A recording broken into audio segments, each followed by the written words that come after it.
আসসালামু আলাইকুম ওয়া রাহমাতুল্লাহ। হামিদা ওয়া মুসাল্লিয়া ওয়া মুসাল্লামা ওয়া বা'দ।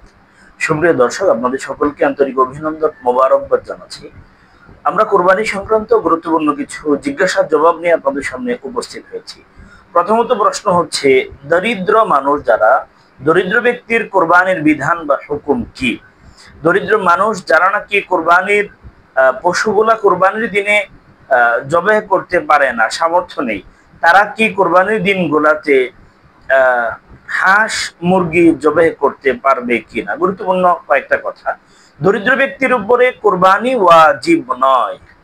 দরিদ্র ব্যক্তির উপরে নেশাব পরিমাণ সম্পদের মালিক যে নন, ওই মানুষের উপরে কোরবানি করা ওয়াজিব নয়। কিন্তু সে যদি কোরবানির নিয়তে কোনো পশু ক্রয় করে থাকে, তাহলে উক্ত পশু কোরবানি করা ওয়াজিব হয়ে যায়।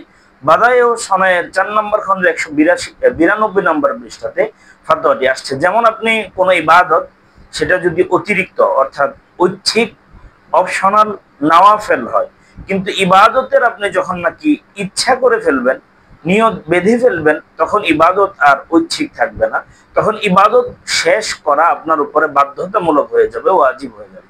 সেম কোনো মানুষের উপরে কোরবানি ওয়াজিব নয়, কিন্তু কোরবানি করার নিয়তে সে যদি পশু ক্রয় করে থাকে, তবে ওই পশুটা ক্রয় করা তার উপরে ওয়াজিব হয়ে যাবে। এখন কোন দরিদ্র মানুষ যদি কোরবানির দিনগুলাতে বড় প্রাণী জবাই করতে না পারে, সেক্ষেত্রে কোরবানির নিয়তে হাঁস মুরগি জবাই করলে কোরবানি হবে কিনা? না, হাঁস মুরগি তো আসলে কোরবানি করা হয় না।